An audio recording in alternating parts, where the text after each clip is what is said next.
everybody, what is going on? I am Maximus Rex and this is Big Baby Reviews. It is Friday. Hope you've got a great weekend in store for yourself. It is Todd McFarlane Day, so we are looking at the next issue in his Spider-Man run from the early 90s. We did skip ahead last episode to Spider-Man 16 because it was a continuation of a storyline from X-Force, where I'm covering that in or on my Rob Liefeld Day on Thursday.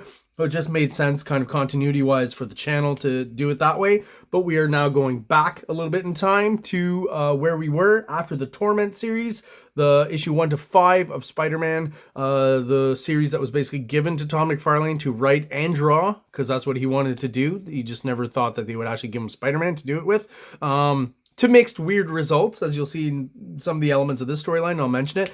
I do have to say, though, they were still promoting artists at that time because, for example, you've got at the top here CBG Fan Awards. So winner for favorite character, Spider-Man. Obviously, Todd McFarlane didn't create him, but at this time, Spider-Man definitely was very popular because of Todd McFarlane's artwork. Definitely a big part of why Spider-Man was so beloved. CBG Fan Awards winner, favorite penciler.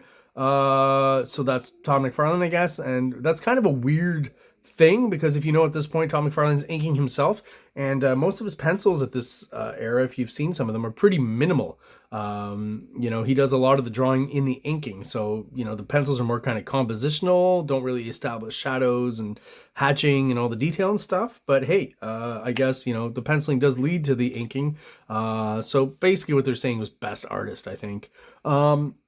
CBG Fan Awards winner for favorite cover artist, so that kind of goes hand in hand with what I talked about right there. And CBG Fan Awards winner for favorite letter, that obviously McFarlane has nothing to do with. I'm pretty sure it's Rick Parker. We'll look at the credits, but I do have to admit he's doing a really cool job on the series with the lettering. Just trying more kind of different fonts and stuff that most mainstream comics were doing in around this time. And we've got the Hobgoblin in here, kind of a weird interpretation of the Hobgoblin that's not necessarily canon for this time. It's a little odd. I'll talk about it as we go through the book.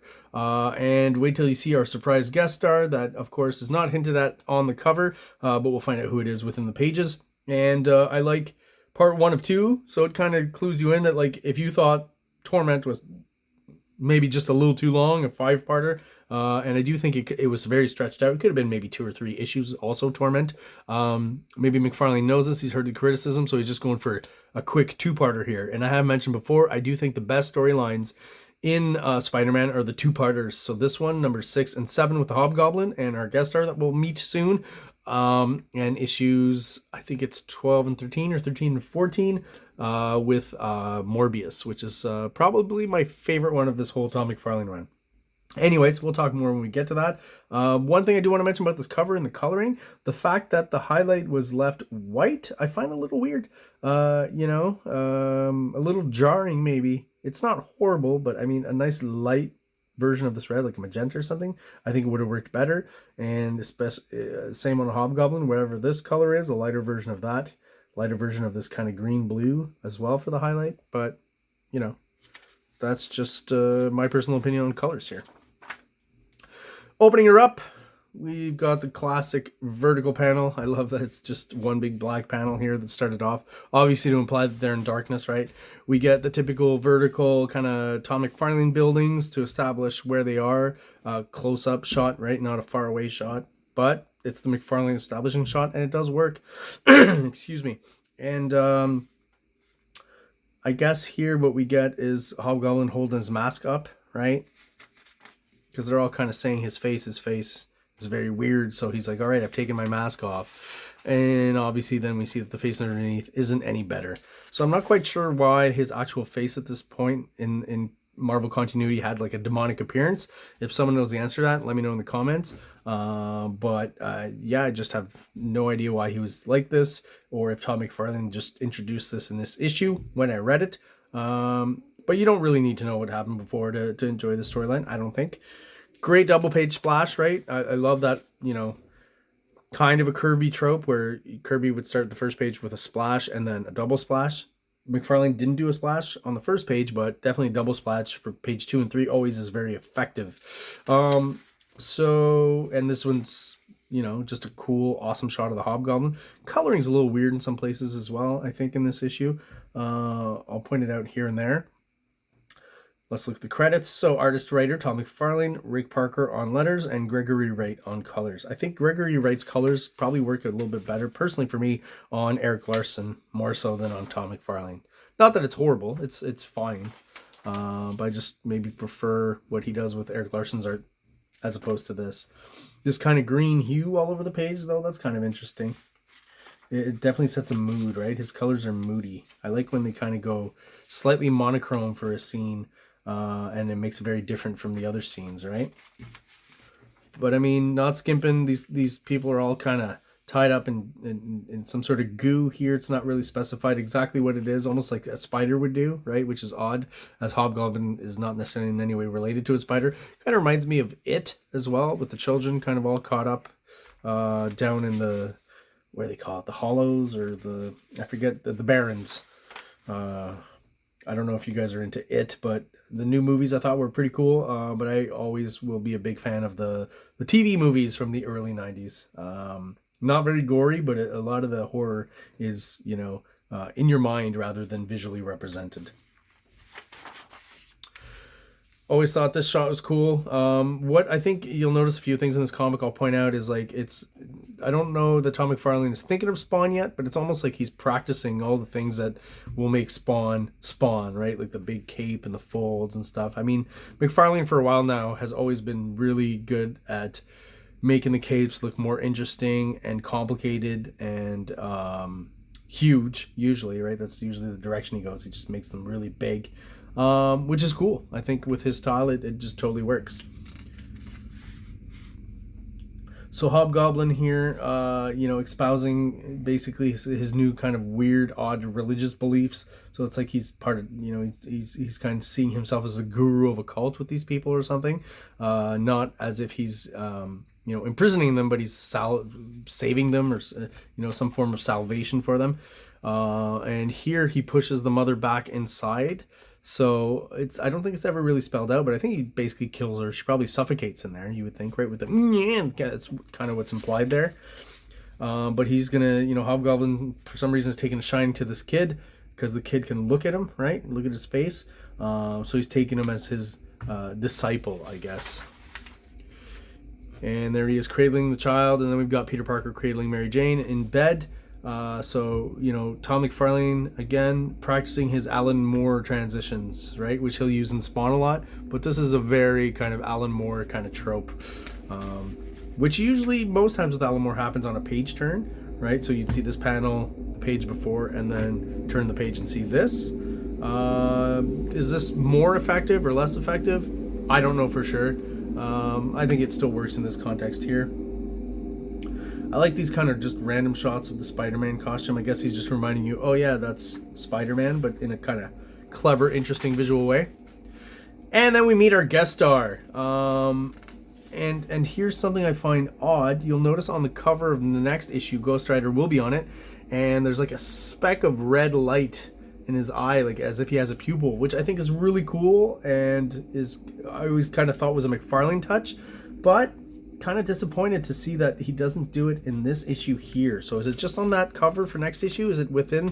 We'll find out when we review it next week. But yeah, I'm a little disappointed it's not here. But I mean, listen, Todd McFarlane definitely enjoys drawing Ghost Rider. I think he's mentioned it before, right? Spawn, you know, if you think about it, is a combination of Spider-Man's black costume and Ghost Rider. So it just makes sense. And I say that Spawn had already been created. He's proven it from the early 80s and stuff. Sure. But the redesign in the early 90s was definitely influenced by Spider-Man, Spider-Man's black costume and Ghost Rider. I don't think you can deny that. The spikes, you know, you take Spider-Man, you add spikes, chains, and those eyes within the Spider-Man eyes, right? Like the smaller eyes for, I guess, trademark purposes and avoiding legal conflict with Marvel. And he does change the shape around the eyes of Spawn, but that's basically what you got there. The original Spawn just had really big eyes, was the thing, right? So later on with the 90s redesign, he added the smaller eyes within that kind of Spider-Man-like shape. And I think he's definitely riffing. He was riffing on Alan Moore before with the transition. I think he's riffing on Dark Knight Returns here, that scene where, you know, Batman has brought one of the mutant gang members up to the top of a tower, kind of tied him upside down, and he's got his hands on his face. And once he opens up his hand and reveals that he's hanging off the building there, you know, the mutant's yelling. And Todd's like, I'm going to do him one better.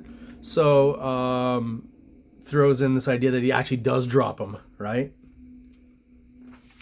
And of course, because it's a Marvel comic, you know, Ghost Rider's not yet a complete murderer, I don't think, at this point. So he's actually ridden his bike that can go super fast down there and catches him, right? Gives him the old penance stare. That's when, you know, he shows people all the evils they've ever done or something like that, like in a kind of a psychedelic flashback, leaves them kind of on the ground, and off he goes. And this is a very economical panel. I like how he did it. I think it works really well, and you can get through this one quickly and move on to the next page when you got a monthly deadline. Just want to go back real quick too, just to I think this clever use of the silhouette of the building, right, and then the insert panels here, I think is great, and definitely something he would continue doing in Spawn. This shot is something that comes back a lot, right? You'll have this with Spawn kind of, you know, brooding with his cape in the wind, probably a full moon, and, you know, the city below and the buildings. So definitely a McFarlane trope, this page, and a composition he goes back to a lot, which is fine, right? I would imagine once you've drawn hundreds and thousands of pages of comics, there's just some stuff, there's so much repetition and stuff that comes back, right? So here he is sneaking out, I guess, and, you know, Mary Jane wears some interesting clothing to bed, and off he goes here, out the skylight. And I just want to mention this splash page here just because I think it's one of the best McFarlane has ever done. No anatomical problems that I could really see there. He is exaggerating it, but everything seems to be in the right place. The foreshortening is well done. I talked about early in Amazing Spider-Man when he would do leg foreshortening. It was very weird. Thighs were too big and legs seemed too short. I just don't see... I see exaggeration. I see cartooning. But I don't see anything wrong with the anatomy in this one. And I think it's just a really solid drawing. Great foreshortening, very dynamic, the web everywhere. Like, this is just quintessential Todd McFarlane Spider-Man right here. Would make a great, awesome poster. I even think it's cool. Like, he's not just busting the border, but busting the actual bleed of the page going out with his foot and that. I'm okay with that. That's cool. And the reason it works really well is because you have the insert panel here, I think, and him busting completely out of it. And again, that McFarlane trick of creating those different planes that way to create more depth and more excitement in the image, right? So, you know, you got Spider-Man in the foreground, you got the building in the middle ground, you got trees and birds in the background, right? And all these extra little layers in between with the webbing. And the different positions, you know, because of the foreshortening of his hands, right? One hand's back here, one's closer. This foot's further away, probably closer to where this hand is, and this foot is closer to our face. Yeah, great pinup. So we're back with Hobgoblin here. Cool shot of him taking off with his bat wing. I forget what that is. Bat floater. Not quite sure what it's called. Funny enough, when you just mentioned the Green Goblin, originally when he flew on that thing, it didn't actually look like that at first, like a bat. Actually looked to me like a vacuum, which I think is hilarious. It looks like literally like an old vintage vacuum cleaner, the first version of it. I like to think of this here, these two cops, right, as the first appearance of Sam and Twitch, or maybe just Sam and not Twitch in this case, because no, you know, you could say this is probably with the hat just a regular cop, and this is Sam. You know, I just feel like this again, this trope of the police investigating things is what he's kind of practicing here for Spawn. He doesn't know it yet, but this idea will come back to him, and he'll use that in the storyline with the characters of Sam and Twitch, right? The detectives kind of, you know, investigating, looking into this hero, this new hero, well, anti-hero, I guess, you know, kind of like Commissioner Gordon and Batman, same kind of trope. Oh, and he's doing the Alan Moore as well here too. So referring, you know, to this whole situation, this building on fire. Seems like everyone's a flaming lunatic these days, right? Because Ghost Rider's head is on fire. Very clever. Definitely an Alan Mooreism. I've got a review of these Marvel Universe cards. Loved them. Learned a lot about the Marvel Universe when I was a kid and I started collecting comics. So, you know, I've got a review. Go check it out if you're interested in that kind of stuff. This is interesting because, like, it's almost like a screen tone, but there's some lines that are a little bit off. So I feel like he actually did do this by hand. It's one of those instances where McFarlane leaves that open space that's supposed to be like the shadow, and they add color, and it just always looks weird and doesn't really work. I think it works better here because he threw in those parallel lines and created some sense of shading in there. And I get what he's going for. He's not going for a full black when he does that, like a full dark shadow. He's going for kind of a mid-tone, right? And I think it works well here with the parallel lines. This is one of those rare instances where this idea actually works, again, because he filled in that space with the parallel lines. But the perspective of it to these other buildings in the background, like, McFarlane's always very good and smart about using those background details to make the image interesting and from interesting angles and perspectives. But also, I don't think it took him that long, right? Once you've lined this stuff out and you darken it in, it's mostly silhouette. So, and he's also ripping off here for sure Dark Knight Returns, right? Which had lots of little TV screens all throughout the storytelling. Definitely something he's going to bring over to Spawn. That's why I mention it. We'll say this, though. Frank Miller himself, he probably got it from Howard Chaykin in his American, what's it called? The name escapes me right now. American Flag series. He was one of the first comic artists to kind of use that TV screen motif repeatedly, right? Maybe others have done it before that. Probably, right? Like, nothing's new, really. Everything that's old is new again.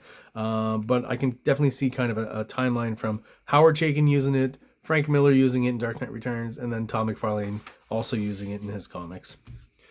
This is a weird sequence where Spider-Man just kind of taunts a cokehead, like ties him up and then dumps his drugs on the street because he wants some information from him or something. I think this is McFarlane maybe interjecting a little bit too much of his personal philosophy into a mainstream comic starring Spider-Man. Spider-Man's kind of a jerk, not to encourage anyone to be a cokehead or to use cocaine. That's definitely not what I'm saying. But, personally, I would hope that, Spider-Man, if he's going to bust anyone related to drugs, it's going to be like, the Kingpin, the guy, shipping the thousands and millions of pounds of cocaine into the US or New York or whatever, rather than just some lowly cokehead in an alleyway trying to get some coke up his nose. Just a weird choice here, just doesn't ring true to what I know about Spider-Man. To me, it makes Spider-Man out to be kind of a dick. Here's another cool shot of Ghost Rider, and what I would mention is, again, McFarlane's using that open space that usually would get colored and looks kind of odd. Again, he's used the parallel lines here vertically to kind of, and it's not something I see McFarlane do all the time. Like, I think it works well with his art, and he should have done more of it, basically. Probably time consuming, but looks really cool.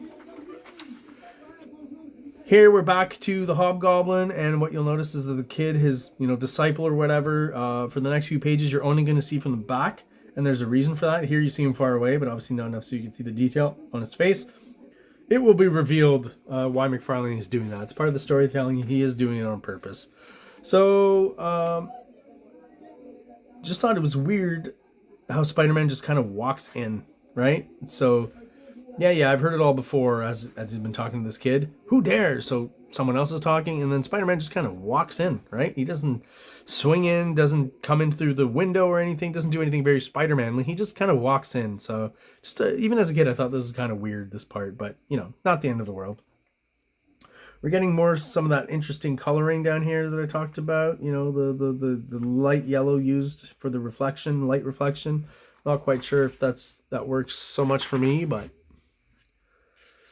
And then, of course, we've got some conflict. So Spider-Man's going to fight Hobgoblin here, right? Another kind of monochrome panel here. Lots of yellow and stuff I think works well. And then we've got the kid here who's begging them to stop fighting. And you see his hand here in the foreground, right, to indicate that it's him.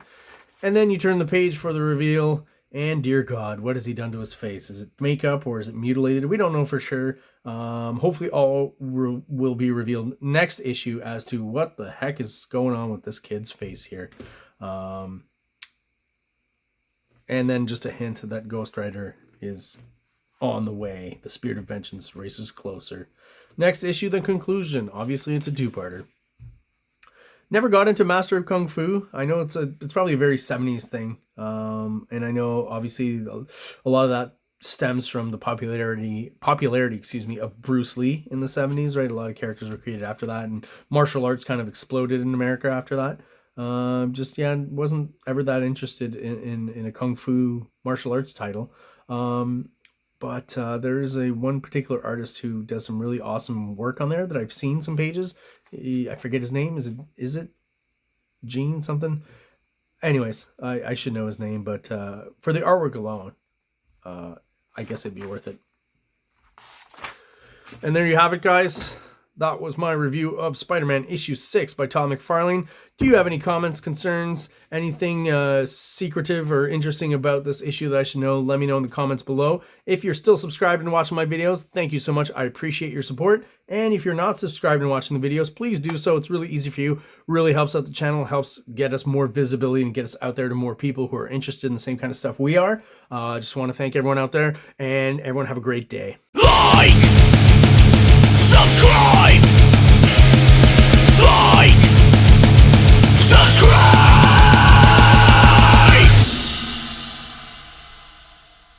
King Comics presents Big Baby, Volume 1, Issues 1 to 13. 204 pages of story and art.